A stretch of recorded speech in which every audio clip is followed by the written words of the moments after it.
Hello students, welcome हमारे best academy RT academy. और मैं आपका बायोलॉजी टीचर नागेंद्र साहू अपने 12th के लिए एक नया टॉपिक क्या, एक नया चैप्टर एक नया लेक्चर के साथ। तो अभी तक हम जो टॉपिक पढ़े, लास्ट में हमारा जो चैप्टर था वो था पॉपुलेशन, ऑर्गेनिज्म एंड पॉपुलेशन पे बेस, जहाँ पर हमने देखिए अब आने वाले चैप्टर थ्योरेटिकली हैं और ऑलमोस्ट हम लोग अब अपने सेशन एंडिंग पे चल रहे हैं, जहाँ पे हमारे सिलेबस को मैं कंप्लीट कर रहा हूँ। तो अभी हमने जो पढ़ा last chapter organism and population, वो भी एक थ्योरेटिकल चैप्टर था। और अब हम पढ़ने चल रहे हैं एक हमारा चैप्टर इकोसिस्टम। तो चैप्टर्स के ऐसे ही वीडियोस को पाने के लिए मैं भूल गया था बताना है कि भाई चैनल को सब्सक्राइब करिए और शेयर करिए, जिससे कि बाकी लोग भी हमारे इस चैनल्स को देखें और फ़ायदे उठाएं अच्छे अच्छे टॉपिक्स पे, जो कि एक अच्छी फैकल्टी के थ्रू दिया जाता है हमारे आरटी एकेडमी में। तो इकोसिस्टम एक यूनिट है पूरे एंटायर अर्थ की। वैसे कि इकोसिस्टम हमें ये सिखाएगा कि कैसे एक ऑर्गेनिज्म दूसरे ऑर्गेनिज्म के साथ मिलकर के एक सिस्टम पे काम करता है, कैसे एक इकोसिस्टम में प्रोडक्टिविटी होगी, कैसे वहां पर डिकम्पोजिशन होगा, कैसे प्रोड्यूसर्स काम करते हैं, कैसे कंज्यूमर काम करते हैं। यानी एक तरीके का पॉपुलेशन से बंधा एक ऐसा सिस्टम जहां पर बायोटिक और एबायोटिक कंपोनेंट एक साथ रिएक्ट कर रहे हैं। तो बायोटिक और एबायोटिक कंपोनेंट एक साथ जो मिलकर काम कर रहे हैं, इस काम करने के प्रोसेस को हमने इकोसिस्टम बोला।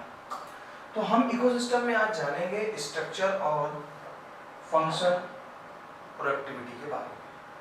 स्ट्रक्चर एंड फंक्शन और हमारा प्रोडक्टिविटी, इन दो के बारे में हम आज के इस टॉपिक पे चर्चा करेंगे। तो सबसे पहले देखते हैं क्या स्ट्रक्चर और क्या फंक्शन है इकोसिस्टम का।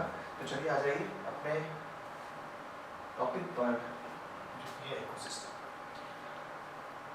काफी कुछ देखना है आप यहाँ पर। एक अगर बात करें तो आप यहाँ बगल में भाई साहब हमारे खड़े हैं, क्योंकि हमारी तरह एक ह्यूमन बीइंग है, वो यहाँ पे मौजूद हैं, लिविंग है, ये भी लिविंग है। और एक पॉन्ड में फिश है, बहुत सारे, एक लेक है बड़ी सी, आप देख रहे हैं बहुत सारे फिशेस हैं, एक्वाटिक एनिमल्स हैं। साथ ही साथ हमारे इधर फॉरेस्ट इलाका है, बादल भी बढ़िया नीले हैं, वाटर भरा पड़ा है। ये एक तरीके का सबसे मिलजुल के कार्यक्रम चल रहा है, जहाँ पर लिविंग और नॉन लिविंग ऑर्गन मिल करके एक सिस्टम बना रहे हैं, जहाँ पे लिविंग और नॉन लिविंग मिलकर के एक सिस्टम बना रहे हैं। और यही सिस्टम रहता है इकोसिस्टम। इको फ्रेंडली है, सब अपना अपना काम कर रहा है, सेल्फ सस्टेनेबल है, सेल्फ रन हो रहा है, किसी से कुछ करना धरना नहीं है। इंसान अपने फायदे के लिए यहाँ पर फिशिंग कर रहा है, फिशिंग की भी पॉपुलेशन कंट्रोल हो रही है, पॉन्ड में दूसरी जगह से पानी आ रहा है। तो एक सब सिस्टम में काम कर रहे हैं और यही सिस्टम मिलकर के एक इकोसिस्टम बन जाता है। चलिए आगे देखें। तो डेफिनेशन आपके लिए यहाँ पर है कि an ecosystem is a functional unit of nature. Ecosystem एक फंक्शनल यूनिट है नेचर की, where living organisms interact each other and also with the physical environment.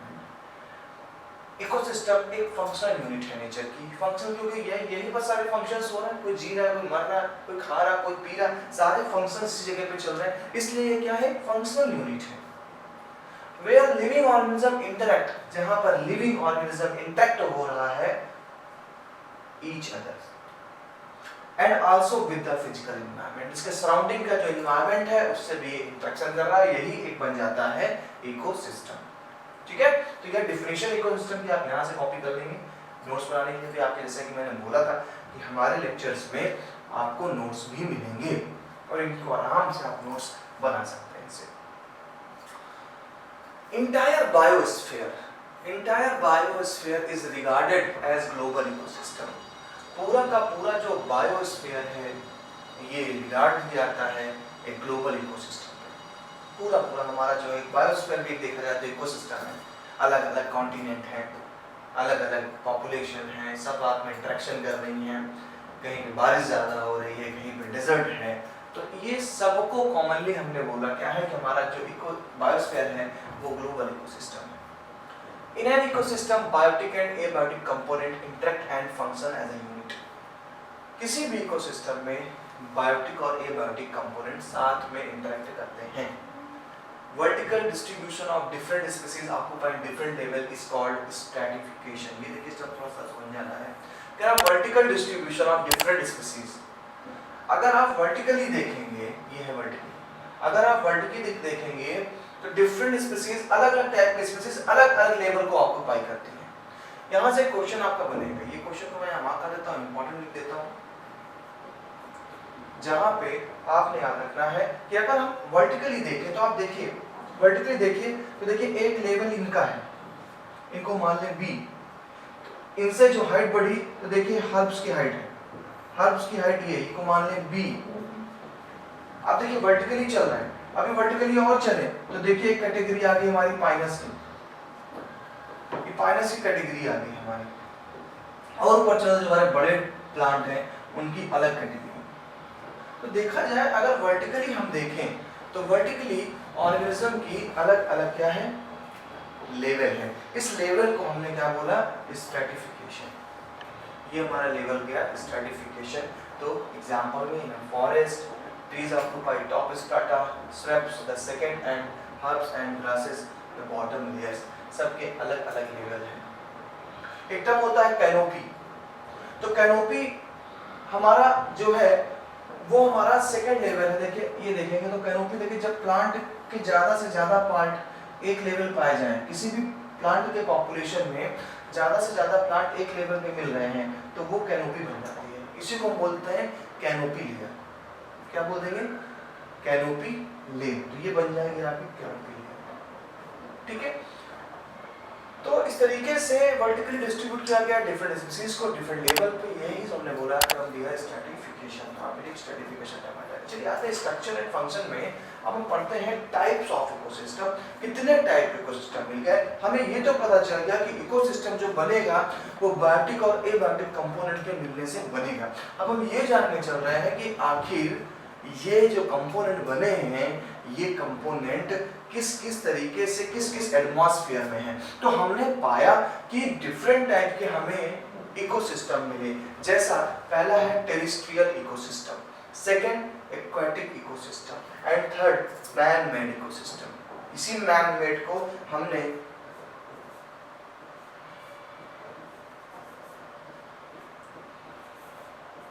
Artificial ecosystem होंगे।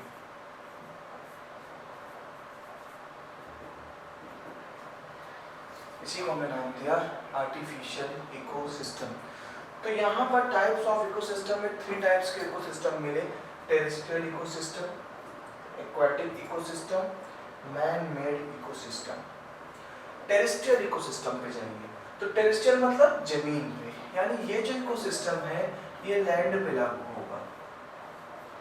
ये इकोसिस्टम आपको लैंड पे मिलेगा, तो लैंड इकोसिस्टम है, जमीन की बात कर रहा है। तो जहां जमीन पे ले ले हम और जमीन पे मौजूद बायोटिक और एबायोटिक को जोड़ेंगे, लैंड पे मौजूद बायोटिक और एबायोटिक को एक साथ जोड़ेंगे तो वो बन जाएगा टेरेस्ट्रियल इकोसिस्टम।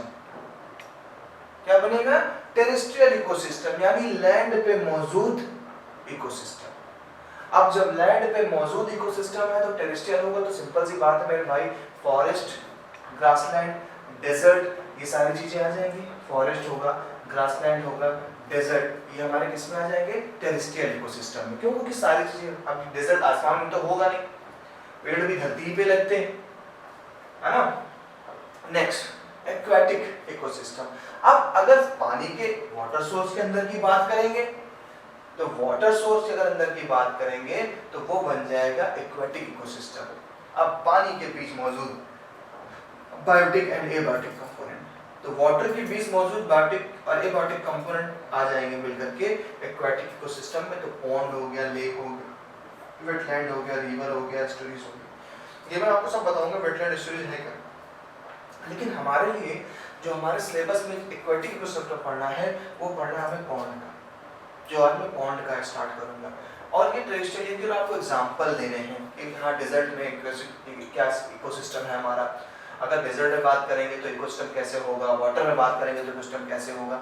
ठीक है, तो हमारे जो सिलेबस में बेसिकली हमें एक्वाटिक इकोसिस्टम पॉन्ड का पढ़ना है यहाँ पर। थर्ड इज मैनमेड इकोसिस्टम, यानी कि आर्टिफिशियल। हम कभी कुछ अपना एक इकोसिस्टम तैयार करते हैं। जैसे कि आप सोच रहे हैं कि मैं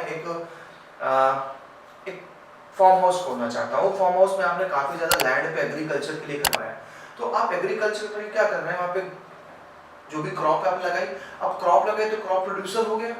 ये मैंने आपको पॉपुलेशन इंडक्शन में पढ़ाया। क्या हो गया, वो हो गई हमारी क्या बायोटिक कंपोनेंट हुआ, प्रोड्यूसर हुआ।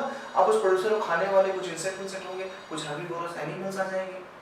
तो जो आप बना रहे हैं इकोसिस्टम, जो आपने अपने तरह फायदे के तैयार किया, उस इकोसिस्टम को मैन मेड इकोसिस्टम या फिर हम उसे आर्टिफिशियल इकोसिस्टम कहेंगे। तो इस आर्टिफिशियल इकोसिस्टम में क्रॉपिंग लैंड आ जाएगी। अनदर थिंग हमारे आ जाए क्या है, हमारा एक्वाटिक इकोसिस्टम है, यानी जैसे कि हमारे एक्वेरियम। तो जो एक्वेरियम है, ये एक्वेरियम में भी आप क्या करते हैं, अपने मनचाही फिश को लाते हैं, कुछ एक्वाटिक प्लांट लगा देते हैं, है ना। और आपके बाद वहां पर भी इकोसिस्टम तैयार हो गया भाई। वहां पर नॉन लिविंग थिंग में क्या क्या है, वाटर है, थोड़े बहुत मार्बल्स डाल दिए, स्टिक्स है, स्टोन्स डाल दिए, एंड टेम्परेचर के लिए बल्ब जला दिया आपने। तो ये वहां क्या है, सब वहां के एबायोटिक कंपोनेंट है। और बायोटिक में क्या आ जाएगा, अगर बायोटिक की बात करेंगे तो आपने फिश डाल दी, पेट्राइज डाल दिए, है ना, ये किस में आ जाएंगे, बायोटिक में। तो एक वहां पर आपने अपनी तरफ से एक इकोसिस्टम तैयार किया। लेकिन दोनों से ये डिफरेंस है, थोड़ा डिफरेंस। एक तो मैनमेड है, सेकंड थिंग ये सेल्फ सस्टेनेबल नहीं है, सेल्फ रन नहीं करेगा।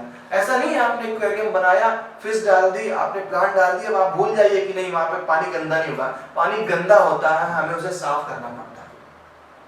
और जब आप उसे साफ करेंगे तो सिंपल सी बात है, वो सेल्फ सस्टेनेबल नहीं है, खुद नहीं चल पा रहा है, आपको चलाना पड़ रहा है। जबकि ये दोनों खुद ब खुद रन करते हैं।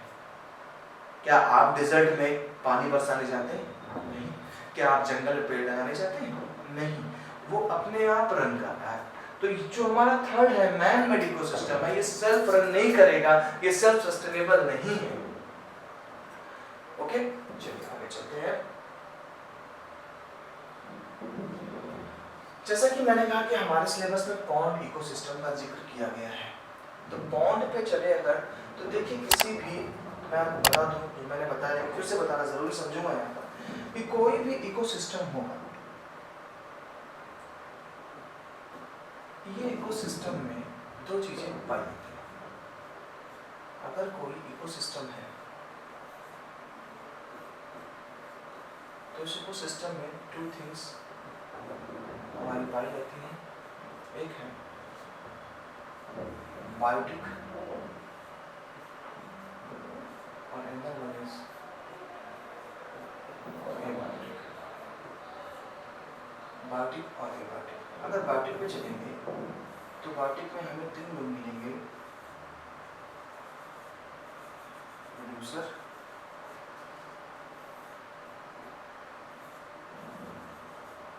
कंज्यूमर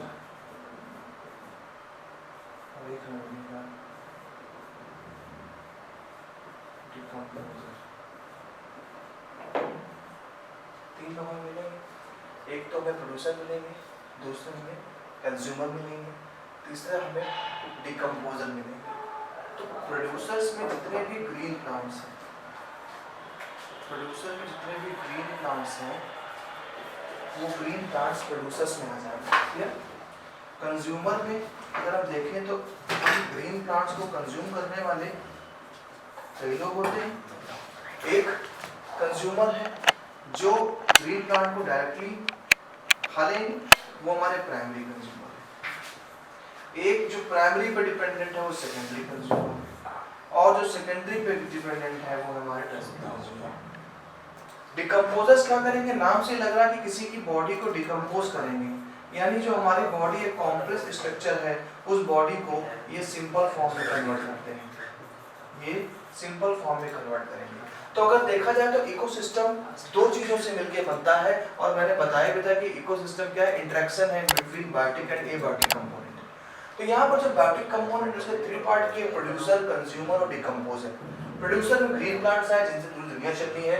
कंज्यूमर में 3 पार्ट्स हैं, primary consumer, secondary consumer, tertiary consumer.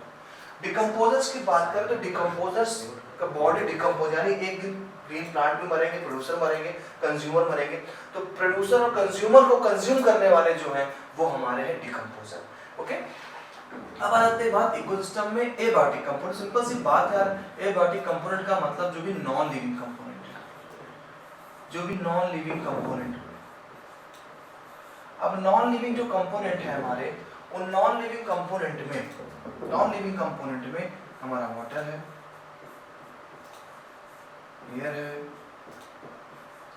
Temperature है, बहुत सारे हैं, सॉइल है, माउंटेन्स हैं, ये सारी चीजें हमारी एबायोटिक कंपोनेंट हैं। और इसी को मिला करके हम जो एक सिस्टम बनाते हैं वो इकोसिस्टम बनता है। और यही इकोसिस्टम आपने जाना भी कि 3 पार्ट में हमने इकोसिस्टम को डिवाइड किया। या तो इकोसिस्टम टेरेस्ट्रियल होगा, या तो इकोसिस्टम टेरेस्ट्रियल है, या फिर एक्वाटिक है, और या वो मैनमेड है। 3 टाइप के इकोसिस्टम हमारे पास हैं। हमारे सिलेबस में जो था वो था एक्वाटिक, इसलिए हम बात कर रहे हैं एक्वाटिक इकोसिस्टम। और एक्वाटिक इकोसिस्टम हमारा पॉन्ड में टॉपिक है। चलिए पॉन्ड के पास चलते हैं। अगर आप दिमाग लगाइए, अगर एक्वाटिक में हम पॉन्ड के पास चलें तो यार पॉन्ड में वही काम कर दूं, क्या कर दूं, पॉन्ड के बायोटिक काउंट करो और एबायोटिक काउंट करो। तो पॉन्ड में मौजूद जो हमारे फाइटोप्लैंक्टन्स है, फाइटोप्लैंक्टन में छोटे छोटे प्लांट होते हैं, माइक्रो होते हैं, फाइटोप्लैंक्टन है, फाइटोप्लैंक्टन हो गए, या फिर हमारे हाइड्रिला जैसा प्लांट हो गया। ये सब क्या है हमारे, ये हमारे एक तरीके से प्रोड्यूसर्स हो गए। अब उनको कंज्यूम करने वाले छोटे मोटे माइक्रोब्स क्या हो जाएंगे, प्राइमरी कंज्यूमर। छोटे माइक्रो फिश लार्वा खा रहे हैं फिश के, वो सेकेंडरी कंज्यूमर। उन फिशेस को बड़ी फिशेस खा रही है, वो टर्सरी कंज्यूमर। अच्छा सोचिए उस पॉन्ड में एबायोटिक कंपोनेंट क्या होगा। एबायोटिक कंपोनेंट क्या है, पॉन्ड में वाटर एबायोटिक है, पॉन्ड में सॉइल एबायोटिक है, पॉन्ड में आने वाली सनलाइट एबायोटिक है, पॉन्ड का टेम्परेचर एबायोटिक है। तो ये सारे कंपोनेंट्स क्या हो गए हमारे, एबायोटिक कंपोनेंट हो गए। चलिए तो यहाँ पर देखते हैं थ्योरी में, pond is a shallow, simple, self-sustainable water body that exhibit all basic components of an ecosystem. Self-sustainable क्यों है, क्योंकि खुद से रन कर रहा है। अब जब खुद से रन कर रहा है तो क्या हो जाएगा, सेल्फ सस्टेनेबल हो गया, खुद चलेगा, क्योंकि पॉन्ड पे हमें नहीं चलाना कुछ भी, पॉन्ड खुद रन कर रहा है। अब पॉन्ड के देखिए एबायोटिक कंपोनेंट जा रहे हैं। क्या है एबायोटिक कंपोनेंट पॉन्ड के, वाटर है एंड सॉइल डिपॉजिट, जो भी सॉइल डिपॉजिट है, मड है वहाँ पे, वो आपका एबायोटिक कंपोनेंट है। क्लाइमेटिक कंडीशन, सोलर इनपुट है, साइकिल ऑफ टेम्परेचर है, डे लेंथ है, ये क्या है हमारे एबायोटिक कंपोनेंट है। अब देखिए ऑटोट्रॉपिक कंपोनेंट यानी बायोटिक कंपोनेंट है। क्या है इसमें, फाइटोप्लैंक्टन्स। फाइटोप्लैंक्टन जैसा मैंने बताया कि बहुत ही माइन्यूट प्लांट्स होते हैं जो एक पॉन्ड में पाए जाते हैं, उनको फाइटोप्लैंक्टन्स नाम दिया जाता है। सब एल्गी, छोटी मोटी एल्गियां होती, देखा होगा आपने एल्गी, स्पाइरो वगैरह, ये सब पाई जाती है एल्गी काई। And the floating submerged and marginal plants. Floating submerged का मतलब जो तैर रहे हैं, और marginal plants, marginal मतलब जो पॉन्ड के मार्जिन पे पाए जा रहे हैं। तो जो पॉन्ड के मार्जिन पे पाए जा रहे हैं प्लांट्स, वो हमारा होगा क्या, मार्जिनल प्लांट्स। तो देखा जाए तो एबायोटिक और ऑटोट्रॉपिक कंपोनेंट्स दो हो गए। तो एबायोटिक जो कंपोनेंट था हमारा, वो एबायोटिक कंपोनेंट था क्या, water, soil deposit, climatic condition में solar input, cycle of temperature, day length. और ऑटोट्रॉपिक कंपोनेंट्स में आया क्या हमारा, phytoplankton, algae, submerged plants and marginal plants. अब मार्जिनल प्लांट्स की बात करें तो पॉन्ड के साइड में जो भी मार्जिनल प्लांट्स सबसे मार्जिन में मौजूद है, वो हमारे मार्जिनल प्लांट कैटेगरी में आते हैं। अब देखिए दोनों ये कंडीशन हमारी एबायोटिक हो गई, जैसा कि मैंने बताया था अभी आपको कि दो कंडीशन हम यूज कर रहे हैं। सिस्टम दो लोगों से मिलकर बना है, एबायोटिक और ये हमारे हैं भाई साहब लोग biotic component, abiotic and biotic. Biotic तो ये दो चीज डिवाइड करेंगे। एबायोटिक में वाटर सॉइल ये आ गया। अब देखिए बायोटिक में क्या है, पहले तो प्रोड्यूसर से शुरुआत होगी भैया, कोई भी अगर बायोटिक कंपाउंड होगा तो कहानी प्रोड्यूसर से चालू होती है, वही प्रोड्यूस करेगा। और प्लांट ही अर्थ पे ऐसे हैं जो चीजों को प्रोड्यूस करते हैं, धरती पे खाना लाने वाले यही हैं, कार्बोहाइड्रेट लाने वाले यही हैं। कंज्यूमर आ गए, अब इनको यूज करेंगे जो कि हेटेरोट्रॉपिक नेचर के होते हैं। कंज्यूमर इन बेचारे ऑटोट्रॉप्स को यूज करेंगे। अब कौन से कंज्यूमर होंगे, तो वहां पर कंज्यूमर जू प्लैंकटन होगा। देखिए जू से एनिमल समझिएगा, यहाँ पर ये जू से एनिमल टर्म लीजिएगा, जू से एनिमल टर्म, इधर फाइटो से प्लांट ले लीजिएगा। अब प्लैंकटन दोनों में कॉमन मिल रहा है, बिकॉज प्लैंकटन माइक्रोस्कोपिक ऑर्गेनिजम्स होते हैं, बहुत ही माइन्यूट ऑर्गेनिजम्स होते हैं। तो अगर प्लांट बहुत माइन्यूट है पॉन्ड सरफेस पे तो फाइटोप्लैंकटन, अगर एनिमल आपको मिल रहा है बहुत ही माइन्यूट है तो वो हो गया जू प्लैंकटन। अब देखिए जू प्लैंकटन मतलब जू मतलब एनिमल से लिया गया, याद रखिएगा दोनों में डिफरेंस है। Free swimming and bottom dwelling forms होते हैं, बहुत से ऐसे होते हैं जो फ्री में स्विम तैर रहे हैं, मछलियां तैर रही हैं फ्री में, या वाटर ड्वेलिंग जो बॉटम पे ड्यूल करके रही है, बॉटम में गड्ढा करके रह रही है हमारे पॉन्ड के, तो वो भी हमारे आ जाएगा कंज्यूमर्स में। डिकम्पोजर्स दुनिया का हर जगह डिकम्पोज, चाहे वो टेरेस्ट्रियल इकोसिस्टम हो, चाहे वो आपका एक्वाटिक इकोसिस्टम हो, चाहे मैन मेड इकोसिस्टम हो, हर जगह पर डिकम्पोजर्स कॉमन होते हैं। वो फंजाई होती है यानी फफूंद, बैक्टीरिया होते हैं और फ्लैजलेट्स होते हैं जिनमें फ्लैजला पाए जाते हैं। ये तीन लोग का काम है, किसी की बॉडी जो कॉम्प्लेक्स अच्छी खासी बनी हुई थी, अब उसको डिकम्पोज करो और उसकी बॉडी का जो भी कंटेंट था, जो भी ऑर्गेनिक इन्वायरमेंट कंटेंट था, भैया वो वापस एटमॉस्फेयर में कर दो। जो चीज आपने लिया था एटमॉस्फेयर में आपको वापस देना पड़ेगा।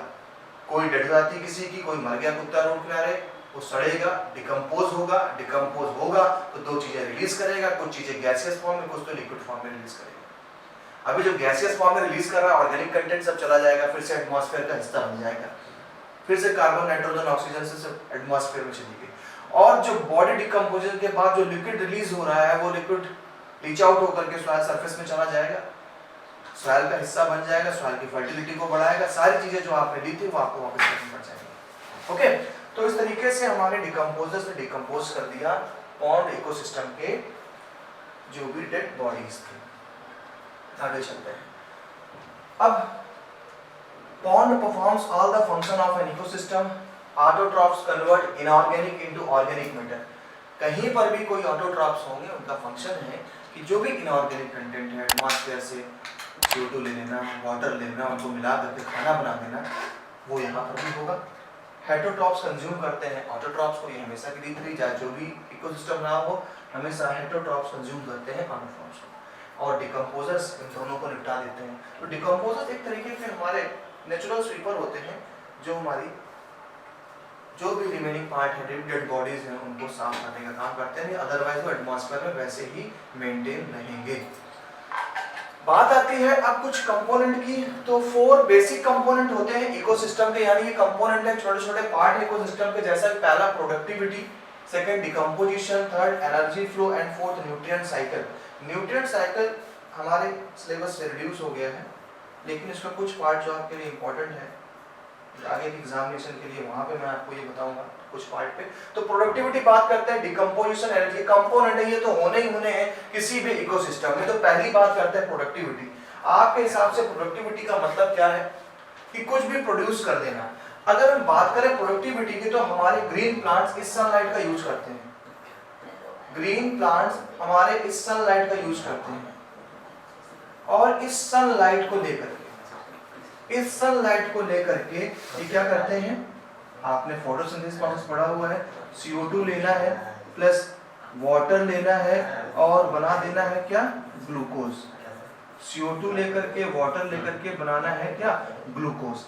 तो एक प्लांट ने प्रोडक्टिविटी बढ़ाई, ग्लूकोज यहाँ पर आई। अब इस ग्लूकोज को ये हमारे जो कंज्यूमर्स हैं, ये कंज्यूमर्स भी इसको खाना चालू करेंगे। अब जब कंज्यूमर इसको खाना चालू करेंगे तो कंज्यूमर्स के थ्रू ये सेकेंडरी कंज्यूमर हो जाएगा। देखा जाए कि एक इकोसिस्टम में जो प्रोडक्टिविटी हो रही है वो प्रोडक्टिविटी प्रोड्यूसर का ही मेन रोल है, क्योंकि इकोसिस्टम में अगर फूड को लाने वाला कोई है तो वो हमारे ग्रीन प्लांट्स हैं जो इनऑर्गेनिक कंटेंट से हमारा खाना तैयार करते हैं। तो एक प्रोडक्टिविटी पहले समझ जाइए कि एक इकोसिस्टम में बॉडी मास का बढ़ना, ऑर्गेनिज्म की ग्रोथ होना, एक क्या है, प्रोडक्टिविटी है। Okay, solar energy is the basic requirement for an ecosystem to function and sustain. किसी भी इकोसिस्टम हो, चाहे वो एक्वेटिक हो, क्यों बोला जा रहा है कि सनलाइट बेसिक रिक्वायरमेंट है? क्योंकि अर्थ पे अगर इकोसिस्टम का कोई एक ऐसा ऑर्गेनिज्म है जो सनलाइट को कैप्चर करके फूड का प्रोडक्शन कर रहा है, तो वो हमारे ग्रीन प्लांट्स हैं। इसीलिए उन्हें प्रोड्यूसर का दर्जा दिया गया है। सो सनलाइट बेसिक रिक्वायरमेंट है, क्योंकि वहीं से प्लांट अपना खाना बनाएगा। तो सिंपल सी बात है, कोई भी एक सोर्स हो, कोई भी इकोसिस्टम हो, वहां पर सूरज राजा की तो अपनी रंगबाजी चलती रहेगी। अमाउंट ऑफ बायोमास, देखिए बायोमास की बात करता है, बात तो ऑर्गेनिक मैटर हो गया बायोमास। आप बॉडी में न्यूट्रिएंट को ले रहे हैं, न्यूट्रिएंट को लेने के बाद आपकी बॉडी ग्रोथ करती है, आपका वेट बढ़ता है, आपकी बॉडी ग्रोथ कर रही है। कभी आप छोटे थे, 2-4 किलो के थे, अभी तो आपका अच्छा खासा वेट हो गया। तो ये जो आप वेट बढ़ रहा है, क्या आपकी बॉडी ग्रोथ कर रही है, और इसी को हम साइंटिफिक टर्म में बायोमास बोलते हैं। तो बायोमास का बढ़ना पर यूनिट एरिया में ये होता है प्रोडक्टिविटी। इसको एक्सप्रेस करेंगे वेट में या एनर्जी में, किलो कैलोरी में। The rate of biomass production is called productivity. आपके लिए ये पॉइंट इंपॉर्टेंट है, the rate of biomass production. Biomass का बढ़ाना ये क्या है, ये प्रोडक्टिविटी होती है। एक्सप्रेस करने के अलग अलग देखिए फॉर्मूले हैं, इनसे एक्सप्रेस करेंगे। एग्जाम में आपके एक्सप्रेशन का नहीं पूछा जाएगा। It is divided into gross primary productivity. इस पे क्वेश्चन बोर्ड पूछता है, व्हाट इज एनपीपी। तो दो तरीके की प्रोडक्टिविटी हो गई हमारे पास, एक प्रोडक्टिविटी ग्रॉस प्राइमरी प्रोडक्टिविटी है, दूसरा नेट प्राइमरी प्रोडक्टिविटी। चलिए देखते हैं। तो आप पहले प्रोडक्टिविटी को समझे कि किसी भी इकोसिस्टम में बायोमास का प्रोडक्शन होना, ये प्रोडक्टिविटी होती है। दो पार्ट की प्रोडक्टिविटी के आपने, एक किया ग्रॉस प्राइमरी प्रोडक्टिविटी, दूसरा है आपका नेट प्राइमरी प्रोडक्टिविटी। चलिए सबसे पहले बात करते हैं ग्रॉस प्राइमरी प्रोडक्टिविटी की। Gross primary productivity, it is the rate of production of organic matter during photosynthesis. A considerable amount of GPP is used by plants for respiration. देखिए पहला point यहां से यहां तक समझना है। एक प्लांट, सनलाइट आई, सनलाइट से प्लांट ने ग्रोथ किया, प्लांट ग्रोथ करता चल रहा है, बायोमास बढ़ा। जितना भी बायोमास बढ़ा उसको ये बोल रहे हैं ग्रॉस प्राइमरी प्रोडक्टिविटी। कुछ घटाया नहीं, कुछ बढ़ाया नहीं, जो ग्रोथ हुई वो ग्रॉस प्राइमरी प्रोडक्टिविटी हो गई। लेकिन एक चीज सोचिए, अगर आप खाने में कार्बोहाइड्रेट बना रहे हैं, दैट्स मीन आप ग्लूकोज बना रहे हैं, तो ये ग्लूकोज क्या आप सांस नहीं ले रहे हैं? सिंपल सी बात है, आप प्लांट है या ह्यूमन है, कोई भी है, अगर वो ग्लूकोज बना रहा है तो वो साथ में रेस्पिरेशन भी तो कर रहा है। और जब वो साथ में रेस्पिरेशन कर रहा है तो क्या ग्लूकोज खत्म नहीं हो जाएगी? क्या ग्लूकोज रिड्यूस नहीं होगी? कुछ ना कुछ तो अमाउंट रिड्यूस। सपोज आपकी बॉडी में, प्लांट बॉडी में 1 किलो ग्लूकोज बन रहा है 24 घंटे में, लेकिन 24 घंटे में वो रेस्पिरेशन में 400 ग्राम ग्लूकोज खत्म भी कर रहा है। तो जो 400 ग्राम ग्लूकोज फिनिश हो रहा है, ये ग्लूकोज फिनिश जो हो रहा है कैसे हो रहा है, वो बन जाए क्या हमारा नेट प्राइमरी प्रोडक्टिविटी। तो ग्रॉस का मतलब टोटल। सपोज 10 केजी उसने बनाया, 10 केजी एक प्लांट ने बनाया ग्लूकोज, ये है जीपीपी, ग्रॉस प्राइमरी प्रोडक्टिविटी। और जब इस जीपीपी से माइनस कर दें हम, रेस्पिरेशन में उसने 5 केजी खत्म कर दिया, अब कितना बचा 5 केजी। तो जो ग्रॉस प्राइमरी टोटल जो प्रोडक्टिविटी थी ओवरऑल, उस प्रोडक्टिविटी से हमने रेस्पिरेशन से जो कंज्यूम हमारा ग्लूकोज हुआ वो फिनिश कर दिया। तो जो अब रिमेनिंग पार्ट बचेगा वो हमारा होगा नेट प्राइमरी प्रोडक्टिविटी। ठीक है, तो हमारे पास दो प्रोडक्टिविटी थे, ग्रॉस ओवरऑल जो भी प्रोडक्टिविटी थी वो ग्रॉस प्रोडक्टिविटी थी, और उस ग्रॉस प्रोडक्टिविटी से जो रिमेनिंग पार्ट हमारा बचा रेस्पिरेशन में जो हमने ग्लूकोज कंज्यूम कर दिया, जब बचेगा पार्ट वो होगा हमारा क्या नेट प्राइमरी प्रोडक्टिविटी। चलिए आगे चलते रहिए। दो पॉइंट इंपॉर्टेंट है एग्जाम के लिए, यहाँ पर एब्रिविएशन के लिए भी दे देता है। एक क्वेश्चन सेकेंडरी प्रोडक्टिविटी पे बनता है कि व्हाट इज सेकेंडरी प्रोडक्टिविटी। तो अभी के मॉडल पेपर में ऐसे बहुत सारे क्वेश्चन दिए गए हैं सेकेंडरी प्रोडक्टिविटी से रिलेटेड। तो सेकेंडरी प्रोडक्टिविटी क्या है? It is the rate of formation of new organic matter bye consumers. यार एक प्लांट था, उस प्लांट ने प्रोडक्शन किया सनलाइट की मदद से। सनलाइट की मदद से जब उसने प्रोडक्टिविटी करी, वो तो प्राइमरी प्रोडक्टिविटी हो गई, लेकिन उस प्लांट को हमने खाएंगे। जब उस प्लांट को हम खाएंगे तो हमारी बॉडी भी ग्रोथ करेगी, हम भी प्रोड्यूस करेंगे, और जब हम सभी प्रोड्यूस करेंगे तो वो क्या बन जाएगा? वो बन जाएगा सेकेंडरी प्रोडक्टिविटी। तो प्रोड्यूसर ने जो प्रोड्यूस किया, प्रोड्यूसर ने जो बायोमास इंक्रीज करी, वो प्राइमरी प्रोडक्टिविटी। और प्रोड्यूसर को खाने के बाद हम कंज्यूमर जो प्रोडक्टिविटी बढ़ाएंगे, हम जो ग्रोथ करेंगे, हम जो बायोमास बढ़ाएंगे, वो हो जाएगी सेकेंडरी प्रोडक्टिविटी। तो डेफिनेशन आपके सामने है, नोट्स आराम से बना लीजिएगा।